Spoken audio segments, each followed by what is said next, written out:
Bonjour explorateur, te voilà à la bibliothèque de Babel, lieu où est entreposé le savoir de l'humanité, ainsi que celle de son imaginaire. Prononce les premiers mots qui te viennent à l'esprit, afin que je puisse te guider là où tu dois aller.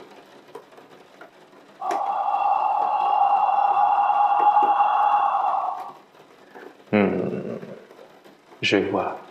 Tu veux parler du jeu des trônes ou du trône de fer. Si cela te semble pas agréable à l'oreille, je suis obligé de passer par cela. Car tel le jeu de la chaise musicale, cet univers semble impitoyable quant au vainqueur qui pourra s'asseoir sur ce trône, fait de feu, de sang et d'acier. Néanmoins, si tu parais te munir d'une certaine clairvoyance, laisse-moi illuminer ce troisième œil qui semble avoir besoin d'un autre point de vue sur le but de ta présence ici même.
Quand nous avions l'âge de pouvoir percevoir les choses et de faire un tout premier avis, la complexité de ce qui nous entoure se trouve à notre échelle très manichéen, en fonction de ce que l'on peut comprendre. Notre envie ainsi que les créations faites par nos pères se voient infantilisées pour nous aider à nous construire en tant qu'individus, mais aussi à former notre tout premier jugement de ce qui est bien ou mal, et dans une vision plus humaine, à déterminer qui est gentil et qui est méchant. Dans cette logique, nous avons tous la vision de nos yeux insouciants du passé, la personnification de ce qui était mal, d'apparence sombre ou grossière. Le mal ou le méchant se voulait très caricatural de ce qu'était la vision de la personnification que l'on peut, de par notre histoire judéo-chrétienne occidentale, définir en des personnages à l'apparence ou aux indices démoniaques, représentés comme effrayants, menaçants, armés et monstrueux, tandis que le bien, ou la personnification du gentil, se voulait harmonieux, rassurant, arborant des couleurs vives rappelant notre humanité, ou l'aura des êtres célestes emplis de bonté. Si notre culture et notre sous-culture nous ont biberonné à ces figures, au passage à notre adolescence ou, pour certains, à celui du passage adulte, nous découvrons que nous avions été comme bernés par ce qui nous a été initialement transmis de manière indirecte, par ces histoires, faites pour nous bercer d'illusions. Nous retrouvons donc par la suite, devant nos propres contradictions ayant la sensation comme d'avoir été trahis, quelque part par cette illusion qui allait de pair avec notre insouciance. La personne souriante et gentille peut, à travers son visage d'ange, agir de manière sournoise et calculatrice, à la différence d'une personne recluse habillée de manière sombre, laissant échapper la plus belle conscience. De ce constat, déterminer ce qui est bien ou mal ainsi que la position de chaque individu dans cette catégorisation semble plus nuancé ou difficile sans essayer de les connaître. Dans cet effort, avec une ouverture d'esprit et de patience, pour le peu que nous ayons un avis critique, nous découvrons qu'en soi, le bien et le mal est une notion relative, car de manière objective, il y a seulement un désaccord entre deux points de vue ou valeurs différentes. Et c'est en soi l'esprit que j'ai retenu de l'œuvre nommée Game of Thrones. Nous suivons au départ des personnes présentées avec les codes que j'ai pu exposer au début. Cependant, au fur et à mesure de l'intrigue, nous découvrons non plus des personnes finies, mais complexes dans les choix et les personnalités qui se sont faites jusqu'à se présenter sous nos yeux. un personnage désigné comme mauvais, se voit doté d'une profondeur expliquant ses agissements actuels, et les personnages d'apparence bonne, immondes au fur et à mesure de l'avancée de l'histoire. Si les sujets sont complexes, je retiens cependant, en dehors de ce constat et de ce monde fantaisiste, de vrais conflits politiques, religieux, épiques et plus encore. Cependant, à travers cet univers riche, je vais dépeindre une présentation subjective de ce qui fait selon moi la représentation la plus marquante de cette œuvre à travers son histoire, mais aussi ma propre interprétation de ce que j'y ai bien voulu voir. Bien entendu, cela ne sera qu'un fragment de ce qui peut être présenté, mais j'espère que ce que j'aurai choisi vous ravira.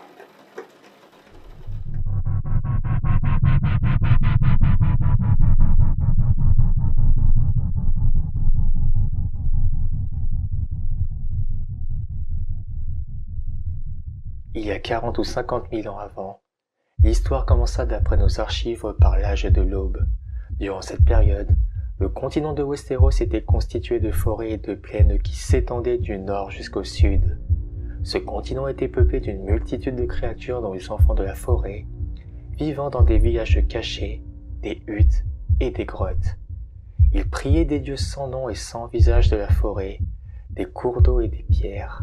Voulant offrir des yeux pour leurs dieux, les enfants sculptèrent des visages sur les barrales du continent, une espèce d'arbre très ancienne qui était devenue l'emblème de la religion des anciens dieux, d'anonymes divinités de pierre, de terre et des arbres. D'ailleurs, ces créatures maîtrisaient l'obsidienne, métal très rare qui était aussi connu sous le nom de ver-dragon, qu'ils utilisèrent d'après les légendes dans leur éternel conflit avec les géants, qui s'affrontaient pour savoir lequel prendrait le continent, qui, pour se défendre, utilisèrent les branches des arbres pour les géants.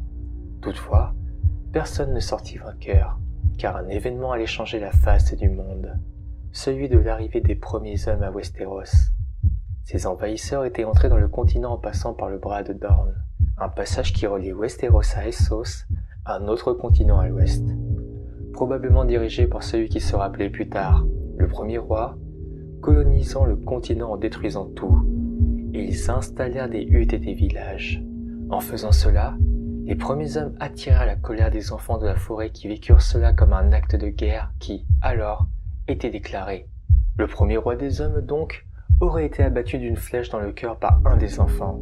Voyant les humains de plus en plus nombreux, les enfants de la forêt utilisèrent la magie noire et déchaînèrent une vague si puissante qu'elle fit détruire le passage reliant Westeros à Essos. Cet événement fut nommé le marteau des eaux, et la région engloutie par les vagues sera dénommée par la suite le bras cassé. Cependant, les premiers hommes étaient déjà bien nombreux. Les enfants eurent recours une deuxième fois à cette magie afin de séparer Westeros en deux au niveau de la région centrale du continent. Néanmoins, la vague n'étant pas assez puissante, la région centrale se transforma en marais qui se fit appeler le Neck. Dans une ultime tentative, les enfants de la forêt capturèrent un premier homme pour le transformer en le tout premier marcheur blanc, appelé le roi de la nuit, qui disparaîtra plus ou moins par la suite. Après des années d'affrontements et de massacres, les premiers hommes et les enfants décidèrent de mettre un terme aux hostilités. Les plus sages se rencontrèrent sur une petite île au centre de l'Œil-Dieu et un pacte fut finalement signé. Ainsi, les régions côtières, les montagnes, les hauts plateaux et les marais furent attribués aux premiers hommes et les forêts, toujours gardées aux enfants, et plus aucun barral ne se verrait abattu. En ce moment historique, des visages furent dès lors sculptés sur l'île afin que les dieux puissent être témoins de ce pacte. Il fut renommé l'île aux faces, et la guerre prit fin suite au pacte, qui inaugura une nouvelle période dans l'histoire appelée l'âge des héros. Des milliers d'années après, une nuit sombre tomba sur Westeros, si bien que personne ne fut à l'abri du froid glacial. Les marcheurs blancs décidèrent pour des raisons inconnues de se retourner contre leur créateur, avant de s'attaquer à diverses maisons et royaumes. Plus il y avait de décès, et plus l'armée des marcheurs, composée de spectres, grossissait. Voyant l'humanité plongée dans cet abîme cadavérique, un membre de la maison Stark s'empressa de recueillir l'aide des enfants de la forêt afin d'empêcher les marcheurs de faire encore plus de victimes dans leur avancée. Mais bien que les hommes et les enfants aient finalement triomphé des marcheurs, ces derniers ne les avaient pas détruits, mais seulement repoussés dans les contrées de l'éternel hiver, lieu bien isolé des 7 couronnes. Afin d'empêcher une nouvelle menace, Brandon Stark exigea la construction d'un mur de glace imprégné de la magie des enfants pour bloquer la voie au sud des 7 couronnes. Cette initiative lui vaudra en cet instant le surnom du bâtisseur. La garde de nuit fut par conséquent fondée dans l'intention de défendre les royaumes des hommes contre les menaces venant d'au-delà du mur. Les années passantes, les marcheurs blancs furent devenus des créatures légendaires de contes pour enfants, puisque personne n'en avait revu ni même aperçu depuis la fin de la longue nuit. La garde de nuit, également, oublia son objectif premier et désigna les peuples libres comme la principale menace.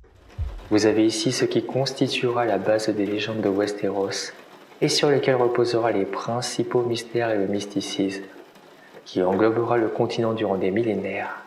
À présent, poursuivons par l'arrivée du berceau de la civilisation, par l'arrivée inquiétante de forces colonialistes.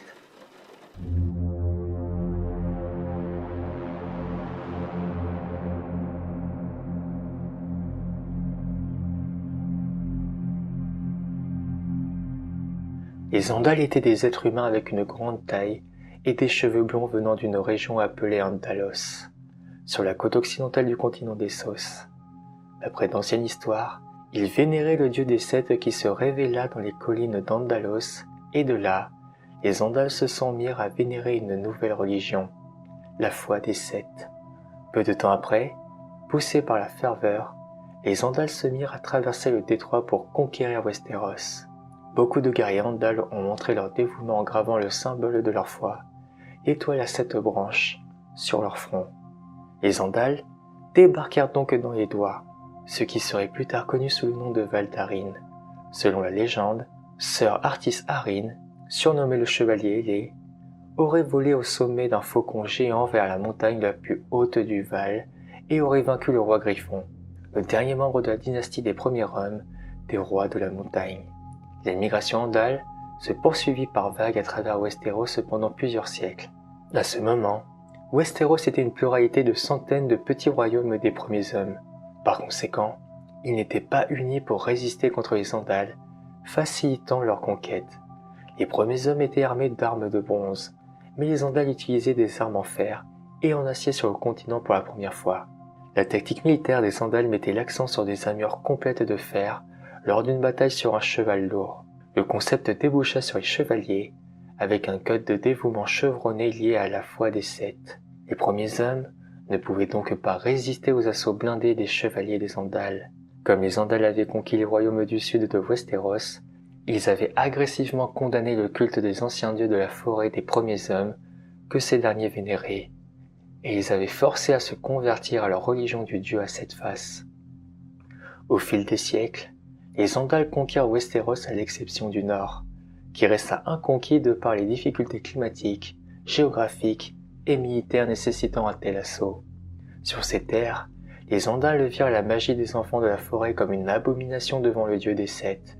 Ils massacrèrent les enfants de la forêt partout où ils les rencontrèrent, brûlant ainsi les barrals sacrés dans le sud de Westeros. Les enfants de la forêt n'étant jamais très nombreux et affaiblis par les guerres précédentes, subit de lourdes pertes qu'ils n'avaient jamais réellement récupérées.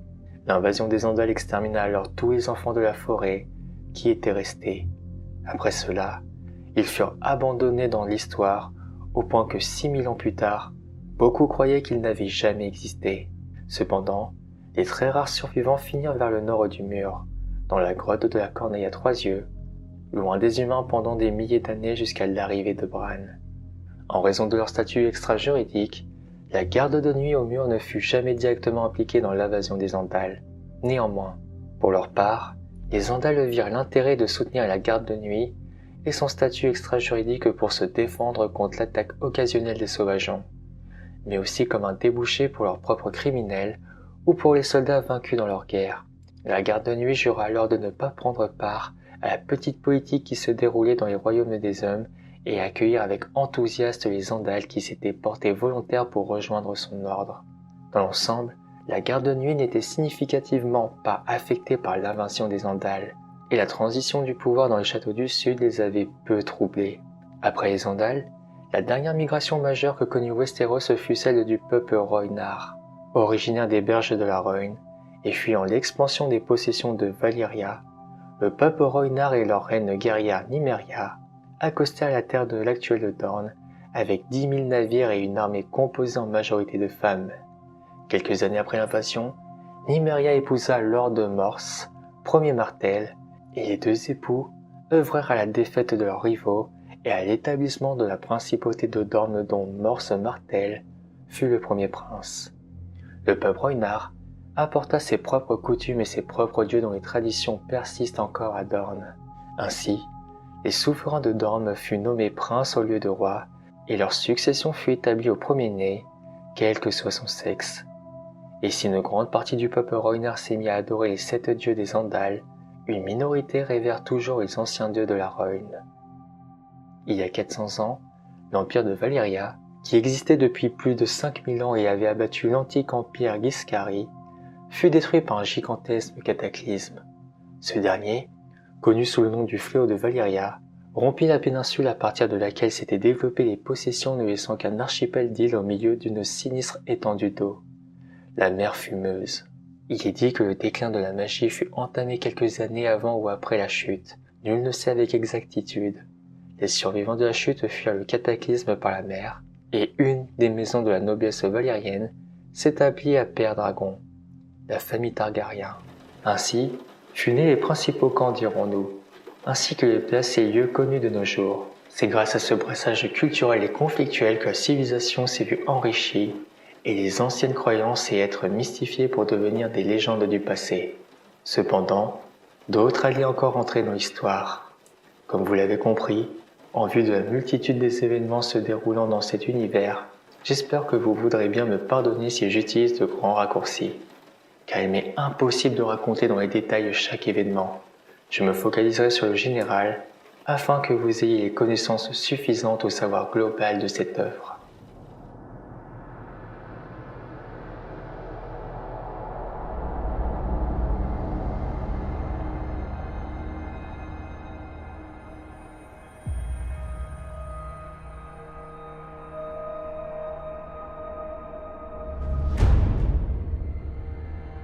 Les Targaryens demeurèrent à Pendragon pendant près de 2 siècles avant qu'Aegon et ses sœurs épouses, Visenya et Rhaenys, ne se décidèrent à conquérir Westeros.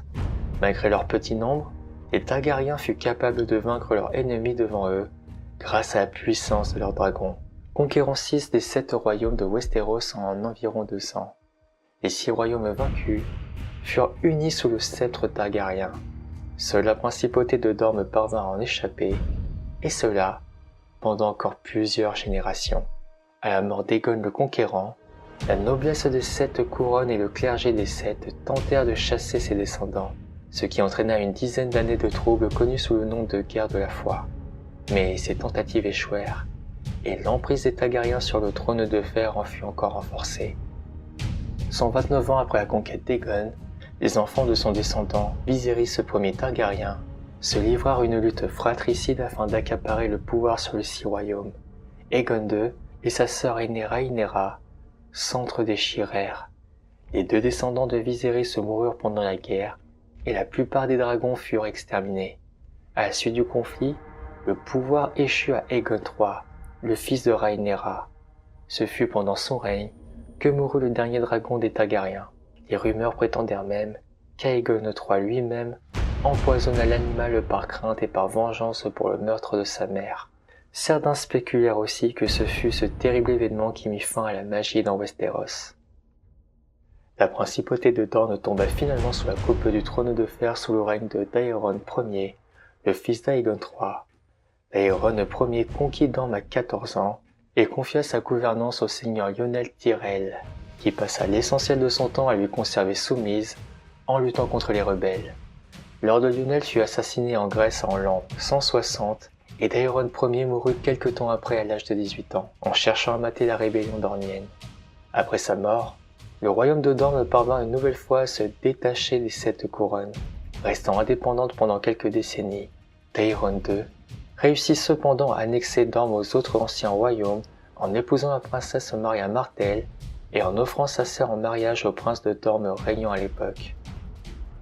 Mieux connu sous le nom d'Aegon l'Indigne, le roi Aegon IV Targaryen laissa un héritage de tourments. Père de nombreux bâtards, il les légitima tous sur son lit de mort et plaça Daemon au-dessus des autres en lui confiant l'épée de la lignée des rois Targaryens, Fëanor, dont Daemon prit le nom. Ce fut le fils d'Aegon IV, Daeron II, qui prit place sur le trône de fer. Mais 12 ans après le premier jour de son règne qui fut sage et tempéré, Fëanor se rebella en entraînant près de la moitié du royaume sous sa bannière. À la bataille du champ d'Arbre Rouge, Daemon Fëanor et ses 2 fils aînés furent tués. Ses autres enfants et son demi-frère Yggdrasil s'enfuirent alors vers les cités libres. Le dernier descendant Fëanor, Maelys le Monstrueux, fut tué il y a plusieurs années par Sir Barristan Selmy de la Garde Blanche, lors de la guerre des rois à 9 sceaux. Le dernier roi Targaryen, Aerys II, connu comme le roi fou, régna sur les 7 couronnes pendant 20 années, avant que le destin ne se retourne contre lui, lorsque son fils Rhaegar fit enlever Lyanna Stark de Winterfell, femme d'une grande beauté et promise au seigneur Robert Baratheon. Son frère Brandon, héritier de Winterfell, se rendit alors à Port-Réal pour se confronter à lui. Le roi fou fit arrêter Brandon et ses compagnons sous l'accusation de conspiration. Rickard Stark, le père de Brandon, fut ensuite sommé de répondre des actions de son fils, à quoi le seigneur de Winterfell réclama le jugement des dieux par le combat. Aerys consentit au jugement des dieux, mais il choisit le feu pour sinistre champion. Ainsi, il fut décidé que Rickard retirait vivant dans son armure, et qu'il serait déclaré gagnant s'il survivait. Mais ce ne fut pas tout. Tandis que Rickard était suspendu au-dessus des flammes par une épaisse corde, son fils Brandon était placé à quelques mètres de là, le cou enserré par un garrot et une épée disposée presque à sa portée. L'épée est le seul moyen pour Brandon de sauver son père. Le malheureux s'étrangla finalement en cherchant désespérément à se saisir d'elle, pendant que son père, hurlant et gesticulant, cuisait dans son armure.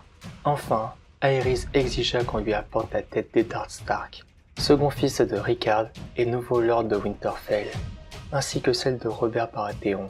À ce moment, les 2 jeunes hommes se trouvaient dans les terres de Jon Arryn des Eyriers, et la réponse du seigneur des Eyriers à Aerys le fou fut la levée de son banc contre Port-Réal. Enragé par l'idée que Rhaegar avait kidnappé et violé sa future épouse Lyanna Stark, Robert déclara que le trône de fer serait sien.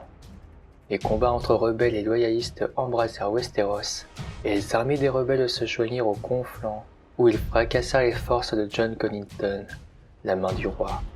Incertain de la tournure des événements, Aerys prit soin d'envoyer sa femme Rhaegar, enceinte, et son fils Viserys à Père Dragon. Il conserva cependant la princesse Elia de Dorne, épouse de Rhaegar, à ses côtés, de manière à s'assurer de la loyauté dornienne. La bataille décisive eut finalement lieu à Trident. Robert y mit l'armée targaryenne en déroute et tua Rhaegar en combat singulier au guet des rubis. Malgré la prudence d'Aerys, Elia et ses enfants furent finalement trouvés et exécutés lors du sac de Port-Réal par l'armée Lannister. Quant à Aerys lui-même, il fut jeté au bas du trône et égorgé par Sir Jaime Lannister, membre de la garde royale.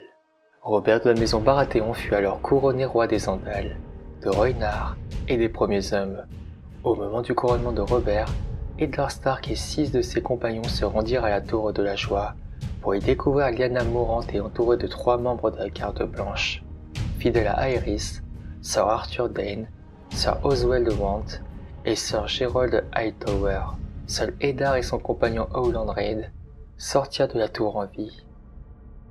Ned retrouva sa jeune sœur qui lui demanda de lui promettre de protéger de la colère de son ancien fiancé l'enfant qu'elle a eu avec Rhaegar qu'elle a appelé Aegon Targaryen, en hommage au Targaryen qui a conquis Westeros 3 ans auparavant. Bien qu'ayant succombé à la folie, Aerys avait envoyé sa sœur et épouse Rhaenyra Targaryen, alors enceinte, et son dernier fils, Viserys, à Père Dragon pour qu'ils échappent à la mort. Pendant qu'ils étaient sur l'île, Rhaenyra meurt en donnant naissance à sa fille, Daenerys Targaryen. Voulant s'assurer que les Targaryens ne représenteront plus jamais une menace, Robert envoya son frère Stannis Baratheon pour éliminer les enfants Targaryens. Cependant, tous 2 furent envoyés à Essos par Sir William Darry, l'ancien maître d'armes du Donjon Rouge. Furieux, Robert offrit accalmie à son plus jeune frère Renly, et Stannis hérita de Père Dragon. Balon Greyjoy se déclara roi des îles de fer, et mena ses vaisseaux en rébellion ouverte contre la couronne. Après quelques succès initiaux des Fernés, tels que le raid sur Port-Lanis, la guerre se solda finalement par la défaite des Grégeois lors du siège de Pique. Et c'est à peu près ici que commence la série que j'imagine que vous avez déjà vue, présentant le conflit au-delà du mur, mais aussi la guerre des 5 rois et la libération de la baie des Cerfs. Le final n'étant pas fini à l'heure où je vous parle dans votre monde, je vais tenter de décrire les événements de la série maintenant achevés depuis à peu près mai 2019.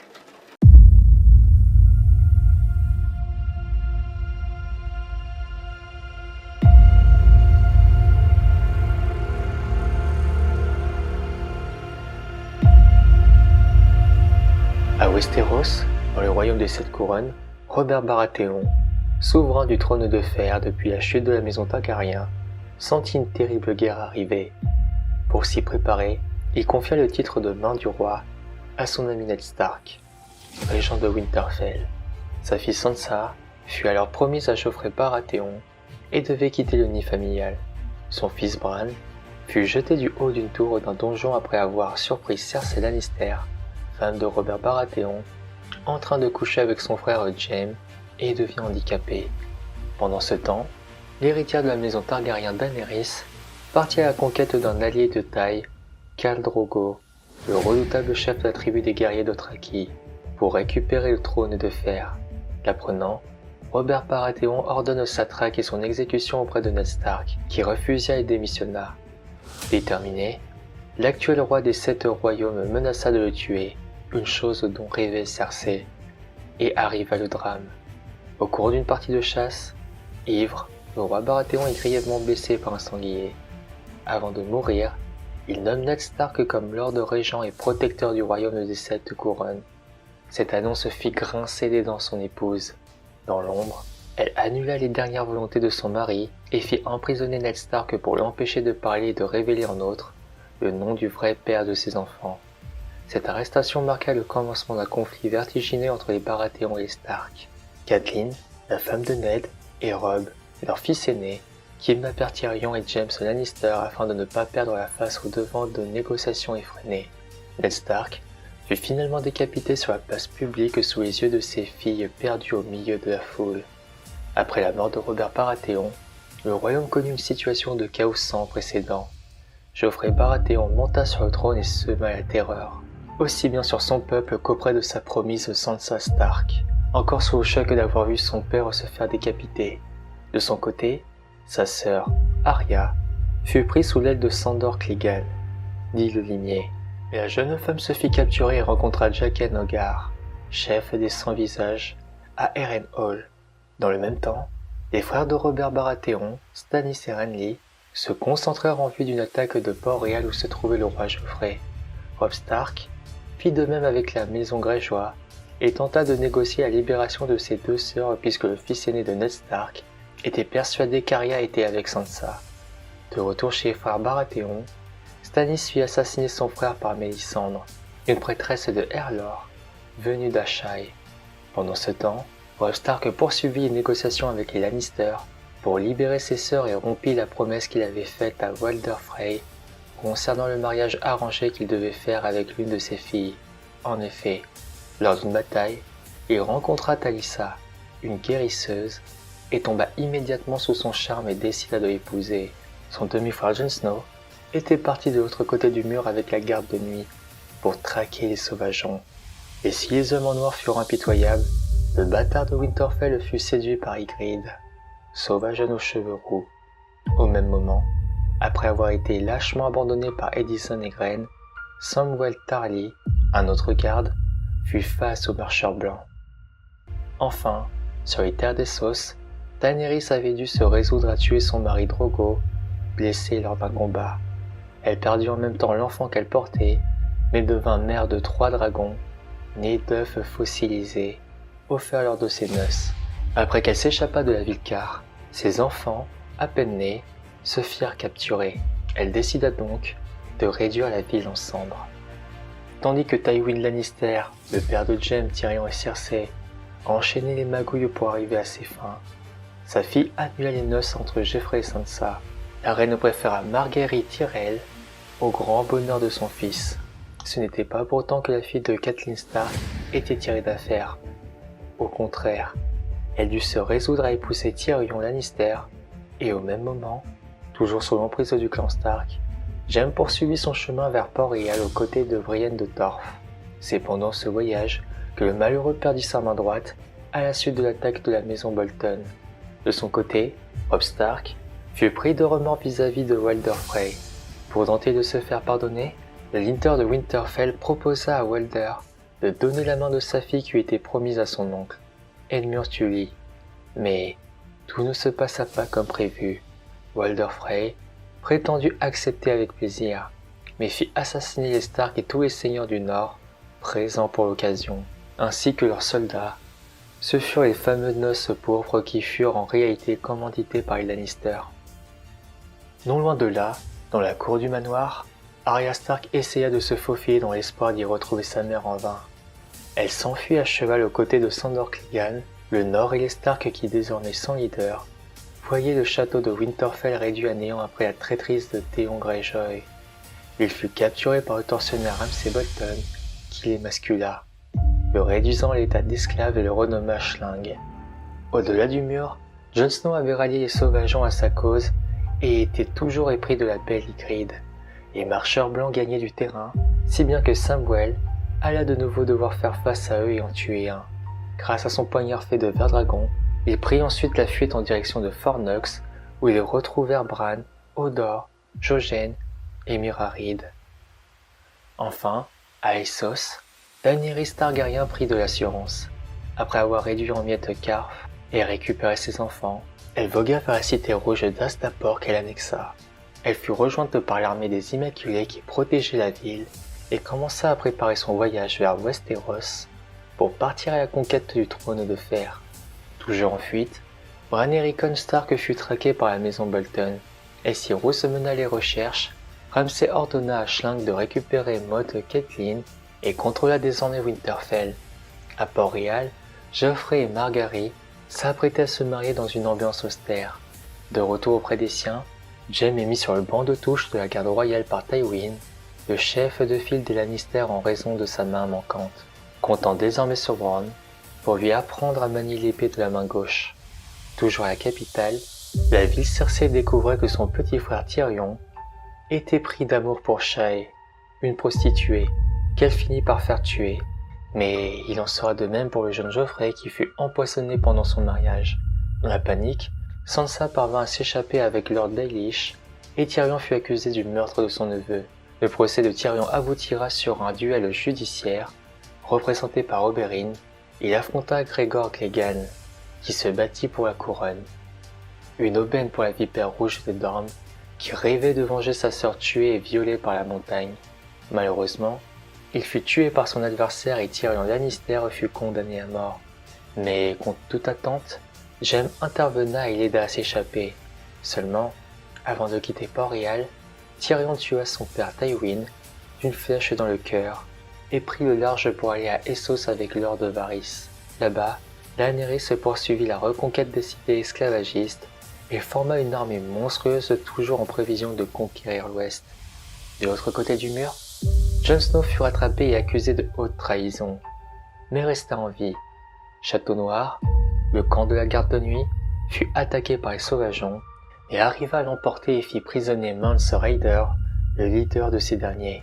À ce moment, nous sommes à la moitié de ces conflits. Westeros connaît une corruption et des drames sans précédent. Personne n'est assuré de se voir encore en vie au lendemain. Après le mariage inachevé de Joffrey, son petit frère, le jeune Tommen Lannister, siège désormais sur le trône de fer et épousa Margaery, qui profita de la jeunesse et de la naïveté du jeune garçon pour s'attirer ses faveurs et commencer à mettre Cersei de côté. Contestée en raison de sa relation avec son frère, la reine-mère se fit humilier par la secte des moineaux, tout juste arrivée à Port-Réal. Elle la fit défiler nue et tondue dans les dédales de Port-Réal. La reine fut huée et souillée par les habitants de la ville. Margaery et Loras Tyrell furent de leur côté emprisonnés par la secte du Grand Moineau. Jaime, à ce moment, partit vers Dorne pour sauver Myrcella, sa fille, d'Ellaria Sand, la maîtresse d'Oberyn Martell. Ce fut en vain. puisqu'elle mourut dans les bras de son père, après avoir été empoisonnée. Plus loin, Arya partit à la recherche de Jaqen H'ghar, qui fit d'elle une sans visage. Sansa, elle, dut se marier à un autre homme violent, Ramsay Bolton, après les manipulations de Littlefinger, qu'il avait prises sous son aile lors de son évasion. Après son coup spectaculaire lors de la bataille du Mur et la victoire sur les Sauvageons, Jon Snow fut nommé Lord commandant de la garde de nuit. Il alla s'associer à Stannis Baratheon, qui l'aida à reconquérir le Nord et Winterfell. Dans le même temps, il décida de s'allier avec les Sauvageons et se rendit au-delà du Mur, à Durieux, pour tenter de signer un accord et d'aller défaire les marcheurs blancs, toutefois sans y parvenir. Les morts attaquèrent le village et poussèrent Jon à battre en retrait jusqu'à Château-Noir. Là-bas, ses hommes lui tendirent un piège et le tuèrent, donnant l'occasion pour Stannis Baratheon de quitter le mur en direction de Winterfell, qu'il décida de récupérer au Bolton. Pour cela, il fit le sacrifice de sa fille Shireen à Errolor, le maître de la lumière, sous l'influence néfaste de Mélisandre. Le jour de la bataille, le frère du roi Robert fut tué tout comme la moitié de son armée. Après la mort de Jon Snow, c'est Alliser Thorne qui fut nommé à la tête de la garde de nuit. Il se fit attaquer par les sauvageons menés par Tormund et réclama la libération de Sir Davos et des alliés de Jon Snow. Une fois le combat fini, Davos se fit pression sur Mélisandre pour qu'elle ressuscite Jon Snow. Elle le fit avec succès, qui ce dernier fit pendre tous ses conspirateurs et assassins et démissionna de la garde de nuit. Peu de temps après, il retrouva Sansa, sa demi-sœur, et décida de partir à la reconquête de Winterfell pour anéantir Ramsay Bolton qui tenait le Nord en otage. Pour cela, il put compter sur les derniers partisans de Robb Stark et l'armée des Sauvageons. Au-delà du mur, la corneille à 3 œufs devint le mentor de Bran. Il développa ses capacités de médium et put revoir certains moments du passé, notamment celui de son père pendant le règne de Robert Baratheon. Seulement, en plein entraînement, il se fit repérer par le roi de la nuit, qui les attaqua avec son armée de marcheurs blancs. En tentant de s'échapper, la corneille à 3 yeux mourut, au même titre que les enfants de la forêt, étaient le loup de Bran et Hodor. À Braavos, Arya Stark fut privée de ses yeux et échappa de nouveau à plusieurs tentatives de meurtre afin d'affronter Jaqen H'ghar.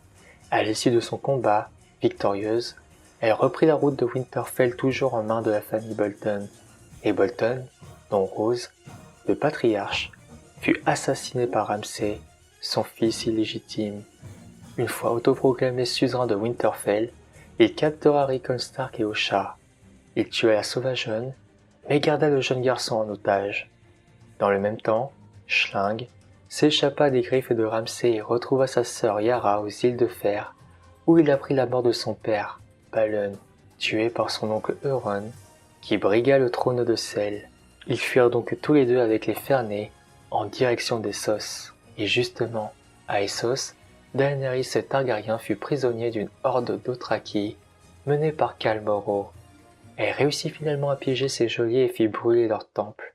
Cet acte lui vaudra le respect des Dothraki qui se joignirent à son armée, composée des Puinés et des Immaculés.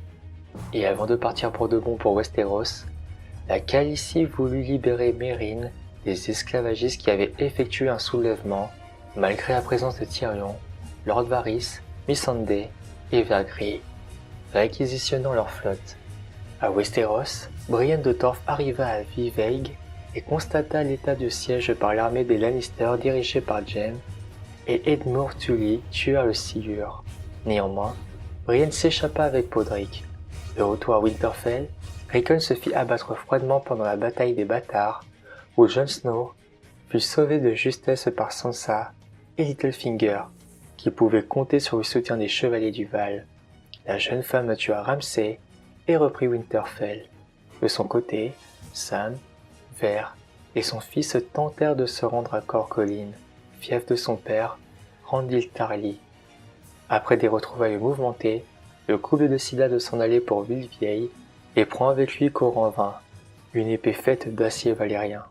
À Port-Réal, tandis que Cersei dut se remettre de son humiliation et pleura sa fille décédée, Tommen, son fils, devenu dépressif, se suicida en se jetant par la fenêtre du palais, juste après le gigantesque attentat du grand septuaire de Baelor où se trouvait en outre Marguerite. Cet événement marquera le retour de Cersei sur le trône, veuve et désormais sans enfant. Après 10 ans d'été, l'hiver arriva et l'étau se resserrait petit à petit. Au nord, les Stark furent réunis autour de Jon Snow qui était désormais le roi du Nord. Son objectif, unir les sauvageons et les maisons du Nord dans une coalition capable de battre l'armée du roi de la nuit qui s'approchait du mur. De son côté, Daenerys Targaryen arriva enfin à Port-Réal et fit une première escale à Père-Dragon. Sous le conseil de Tyrion, elle continua de chercher des alliés pour attaquer Port-Réal. Elle reçut le nouveau roi du Nord et établit ses conditions dans les futurs marchés à conclure. Pourtant, la Khaleesi fut choquée par la découverte que les marcheurs blancs furent bien réels. Au cours d'une bataille épique contre eux, elle perdit l'un de ses dragons qui fut zombifié par le roi de la nuit. À Port-Réal, les Lannister peinaient à conserver leur pouvoir. Désormais, seuls contre tous, ils devaient faire face aux maisons Tyrell, Martell et Greyjoy qui se dressaient contre eux après l'attentat du grand septuaire de Baelor. À la suite des derniers événements, Jon Snow et Daenerys Targaryen arrivèrent à Winterfell avec les troupes d'Immaculée et de Dothraki, mais aussi avec les deux dragons.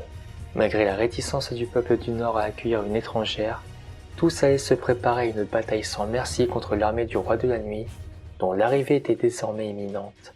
Peu avant la bataille, l'amour entre Daenerys et Jon fut ébranlé par l'annonce de la véritable identité de ce dernier. L'armée des morts arriva enfin à Winterfell et malgré les deux dragons, manœuvrés par Jon Snow et Daenerys, qui firent d'énormes dégâts, les forces humaines furent rapidement submergées sous le nombre d'autant plus que le roi de la nuit détenait le pouvoir de réveiller les morts et ainsi de restaurer en partie son armée. Malgré une défense héroïque, Winterfell tombit et les marcheurs blancs entrèrent dans la forteresse dans le but de tuer Bran, la corneille à 3 yeux. Mais alors que tout espoir semblait perdu, Arya parvena à se faufiler au milieu de l'armée ennemie et à tuer le roi de la nuit à l'aide de sa dague acier valérien. Cette même dague que Bran lui avait offert à son arrivée à Winterfell et qui avait tranché la gorge de Peter Baelish. Pendant ce temps, Cersei Lannister se prépara à affronter l'armée de Daenerys une fois que celle-ci rentrerait du nord.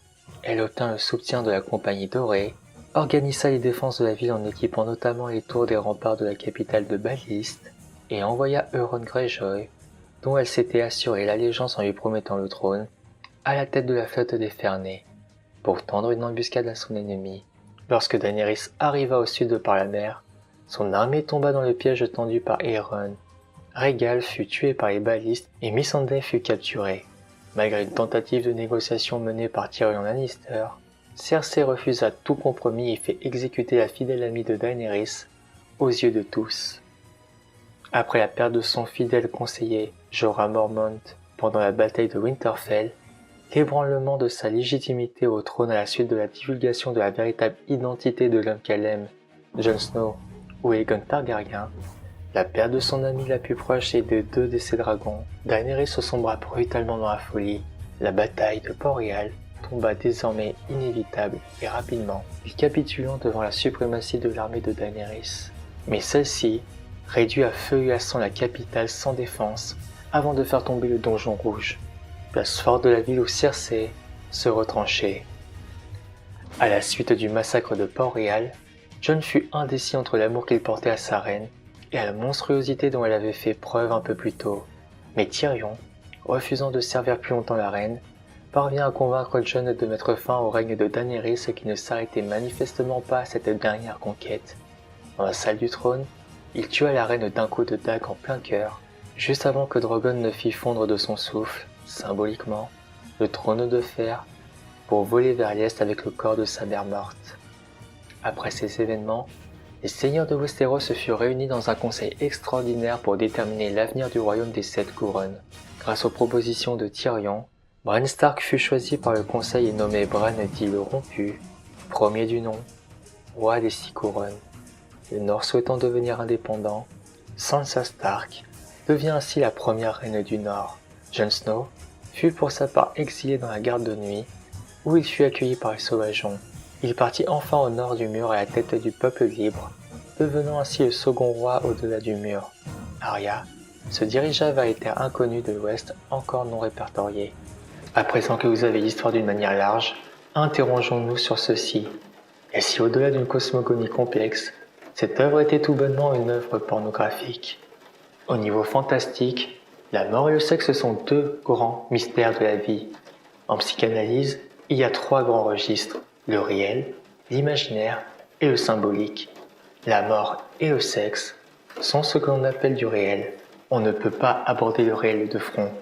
On s'y cogne. On les aborde par la symbolique et l'imaginaire. En résumé, les mots ne suffisent pas à en parler et à les décrire. Le plus simple étant de passer par l'imaginaire et le symbolique pour les apercevoir. La mort étant une définition que tout le monde possède, sans finalement savoir ce qu'il en est vraiment.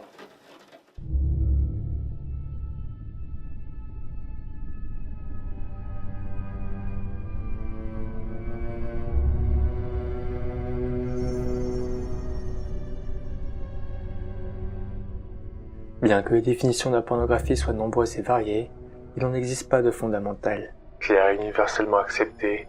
De plus, on ne peut pas dire que rien n'ait été fait pour tenter de préciser le sens de ce terme. Le juge américain Potter Stewart disait en gros « Je ne sais pas définir la pornographie, mais je sais la reconnaître. » La plupart des autres, qu'ils soient juristes, philosophes ou sociologues, n'ont pas résisté à la tentation de proposer une définition personnelle, ou, au moins, une liste de critères de distinction entre la pornographie et des notions voisines comme érotisme, obscénité, etc. Néanmoins, la définition d'après le Larousse serait que la pornographie se dévoilerait par la présence de détails obscènes dans certaines œuvres littéraires ou artistiques. La série Game of Thrones, donc, en étant truffée, il s'agirait donc d'une œuvre pornographique. Cependant ici, nous ne parlons pas de scènes de sexe, qui sont bien évidemment loin des vidéos purement pornographiques que nous pouvons trouver sur différents supports, mais bien plus. Game of Thrones serait en fait une pornographie de la mort. En effet, la série regarde d'une manière personnifiée la mort en face, y jetant un œil cru, car il ne se déroule pas un seul épisode sans qu'elle n'y soit à l'œuvre.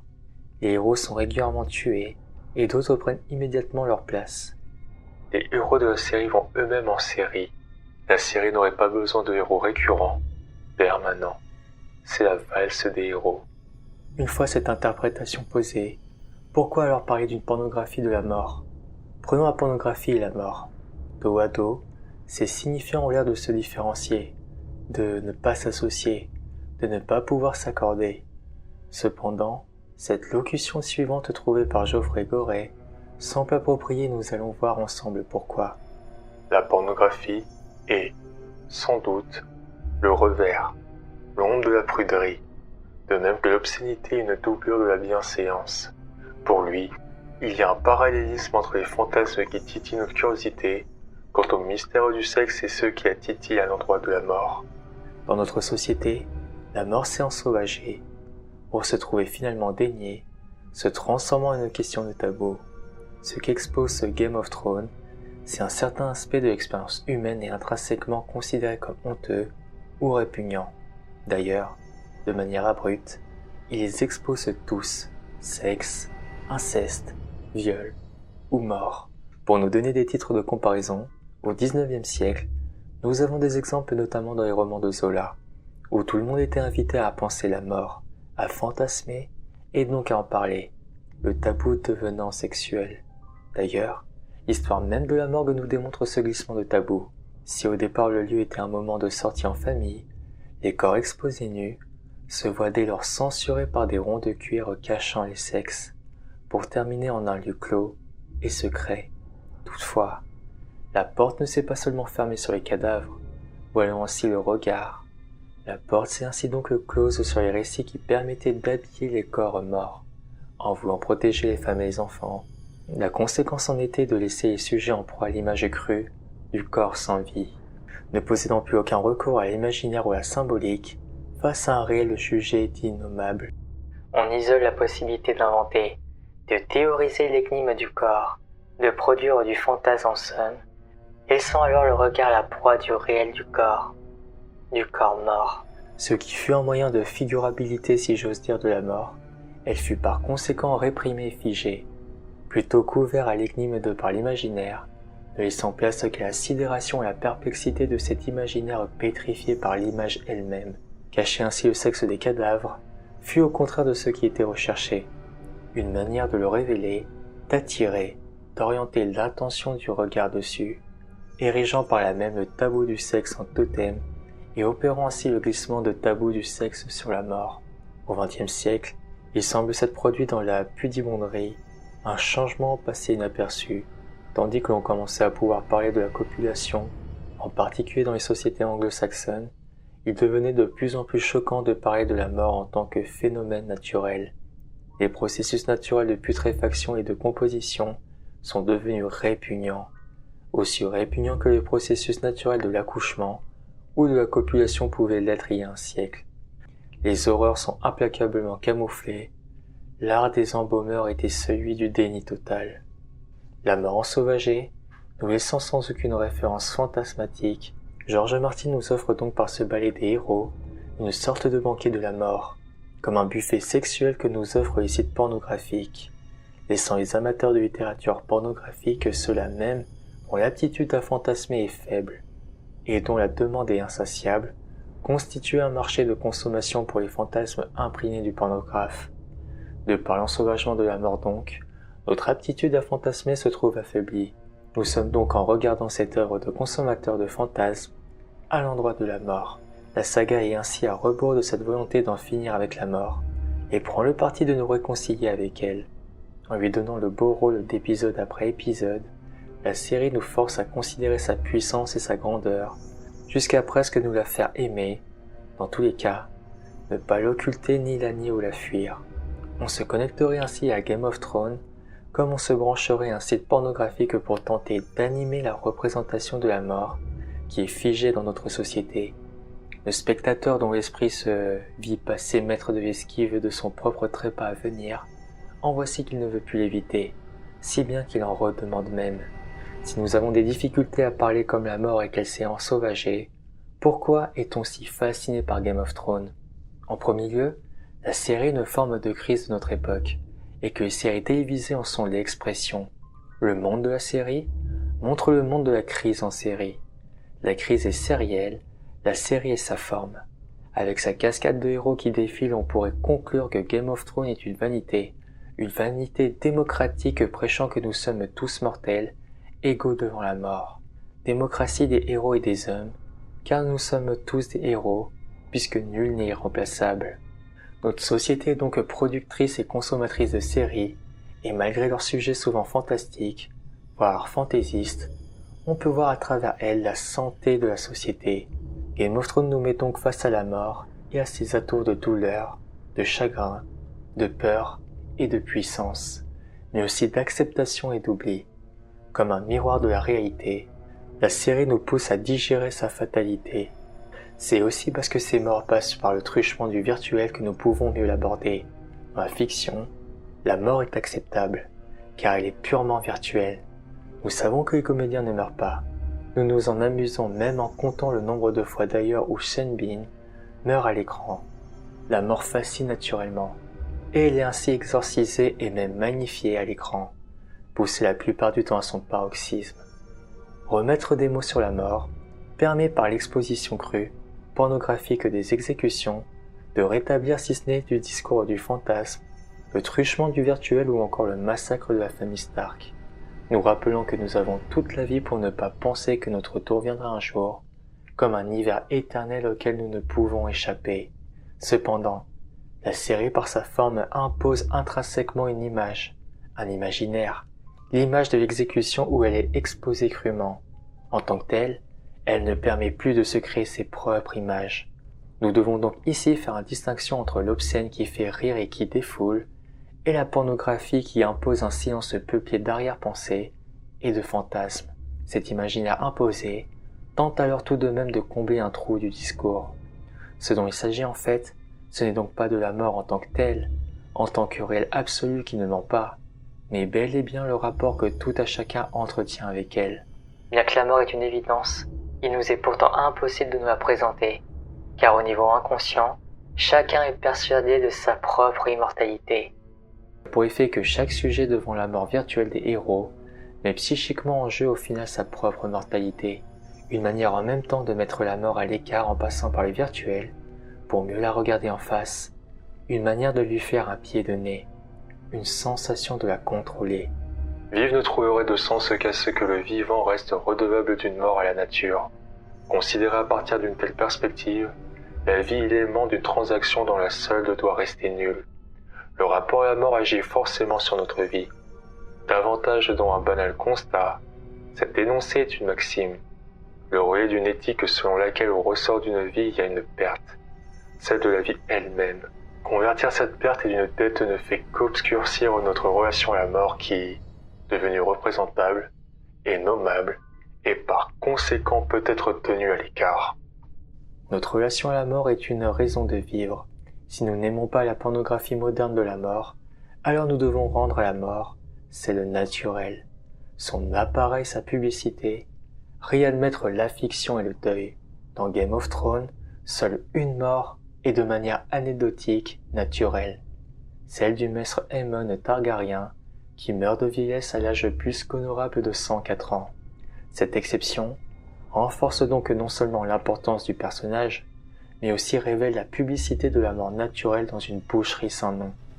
Si nous avons pu introduire cette interprétation, laissez-moi vous présenter une autre qui me paraît digne d'être évoquée selon moi.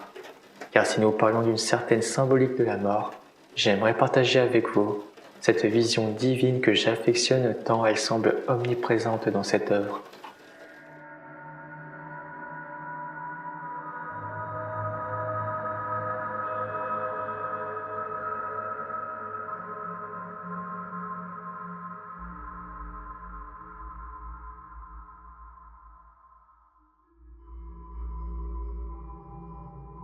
Si de manière distinctive, l'intrigue semble se tourner vers des familles nobles qui se disputent l'héritage du roi Aegon, elle n'en est pas moins le seul fil conducteur. D'une manière différente, nous pouvons remarquer aussi la confrontation des forces catégorisées comme magiques contre celles industrielles par les êtres de Westeros contre les humains. Dans une autre mesure, nous pouvons voir le monde de Westeros comme une force au conflit intestine, par menace terrifiante de la glace des marcheurs blancs créés par les enfants de la forêt, contre l'ardent feu des dragons domptés par les Targaryens. Si ces enjeux semblent tout de même importants, de manière personnelle, ces affrontements paraissent dirigés par une force plus abstraite, mais plus globale, répondant à des lois que nous pouvons juger d'insondables ou mystiques. Il n'est d'ailleurs pas rare que les auteurs ne divulguent pas la genèse de leur histoire pour offrir à leurs spectateurs un univers mystérieux, énigmatique, afin de foisonner l'imaginaire de celui qui tente d'y percer les secrets de leur création, laissant leur auteur jubiler de l'attention que l'on porte à leur création. Maintenant que je vous ai exposé cette délicieuse introduction, vous vous demandez de quelle force s'agit-il d'après moi? Eh bien, d'une manière simple, cette œuvre semble régie par une seule et unique divinité qui arbore d'une manière bien représentative les caractéristiques de son univers, celle de la mort. Rappelez-vous, dans les livres ou la série, le dieu multiface, aussi appelé le dieu de la mort, est une divinité adorée par le culte mystérieux des assassins connus sous le nom des Sans-Visages. Ces derniers croient qu'elle est la seule divinité. Si ce culte est en fait une religion syncrétique, ces adeptes pensent que la mort est vénérée de manière inconsciente dans toutes les religions du monde, sous des noms différents. D'autant plus qu'ils pensent également que tous les autres dieux de Westeros ne sont que des aspects différents, ou des visages au travers desquels la mort se montre aux humains. C'est d'ailleurs pour cela qu'ils font référence à leur dieu, sous le nom de dieu multiface. Il n'y a pas de symbole unique pour le dieu multiface, simplement les images utilisées dans les autres religions pour représenter la mort. Le temple des Sans-Visages, à Bravos, la demeure du noir et du blanc contient donc un grand sanctuaire public avec des statues de dieux de la mort de toutes les autres religions. Exposées de manière égale, nous pouvons déterminer l'étranger de la foi des Sept, un baral central avec un visage sculpté par les anciens dieux de la forêt, une forme humanoïde faite de bois flottant pour le dieu noyé des îles de fer, le cœur enflammé du maître de la lumière ainsi appelé Er-Olor, la chèvre noire de Qohor dans la cité libre, le lion de la nuit de Yiti, et la femme éplorée de Lys. Les effigies de religion et de culte moindres sont également honorées dans la maison du noir et du blanc, y compris le voyageur à la capuche, Bacalon l'enfant pâle, la pucelle à pâleur de lune, le roi à la hache, et de nombreux autres. Les sans-visage considèrent alors que la mort est un cadeau du Dieu multiface destiné à abréger la souffrance humaine, soit en euthanasiant les malades et les personnes en deuil qui ne parviennent plus à supporter la souffrance de la vie, ou en l'offrant en cadeau pour mettre fin à la vie de ceux qui font souffrir autrui. À cause de cela, les sans-visage se considèrent comme les serviteurs de la mort, dévoués à son seul service. Si les sans-visage œuvrent de manière directe au nom de ce Dieu de la mort, l'univers de Game of Thrones me semble également rendre des comptes au Dieu omniprésent. Si nous pouvons remarquer de manière plutôt nombreuse les êtres qui y succombent, nous pouvons le remarquer si elle se personnifie par son omniprésence dans chaque épisode, comme étant une force abstraite qui régit ses propres lois. Tous ont des comptes à lui rendre. Si tantôt certains semblent s'accaparer ses morts, à un moment donné, de manière circonstancielle quand ce n'est pas voulu, les personnages se retrouvent à devoir rendre ce qu'ils ont pris, redonnant un équilibre, comme si tout avait un but en soi que chacun devait remplir, donnant un sens à chaque petit détail, comme au plus conséquent. Dans un exemple plus concret, si les enfants de la forêt créèrent les marcheurs blancs pour contrer les humains, cette création finit par leur échapper. Ces derniers commencèrent par ramener les morts dans une léthargie, volant les dieux de la déité. Ce déséquilibre entraîna de lourdes conséquences, car une vie devant être comblée par une autre, la mort œuvra pour ramener les morts à ses côtés tout en rapportant l'équilibre du monde par ce conflit millénaire, par le biais des humains, qui se verra prendre possession de Westeros. Les Andals et les premiers hommes exterminèrent donc par conséquent les enfants de la forêt, qui fut puni d'avoir joué avec l'équilibre du monde au nom de la foi des Sept, la magie disparaissant dès lors, pour laisser place à une industrialisation humaine. Ce changement n'est pas insignifiant de sens, car d'une manière interprétée, nous pouvons déduire que la mort s'assura par la même occasion que nul ne puisse jouer avec la balance naturelle des choses, en faisant disparaître la seule cause pouvant perturber cet équilibre, c'est-à-dire annihiler toute présence de magie, seul élément capable de perturber ce monde. Et c'est ici que le voyage se finit. Ce parcours était long, et j'espère que tu auras passé un bon moment en ma présence. Pour les entités qui nous suivent, je vous remercie d'avoir rempli de votre présence chacun de nos pas, en restant jusqu'à la fin. Si ce trône t'appelle encore de ses vœux, quelque chose me dit que tu sauras en être à la hauteur, de par l'aide magique, dirons-nous, que le destin t'a confié. Quoi qu'il en soit, le récit étant achevé, je te souhaite bonne chance, voyageur. Cette bibliothèque te sera toujours accessible, si toutefois tu y souhaites y revenir à nouveau. Dans la retranscription papier de l'œuvre de l'esprit, une oreille sera toujours la bienvenue pour le conteur que je suis.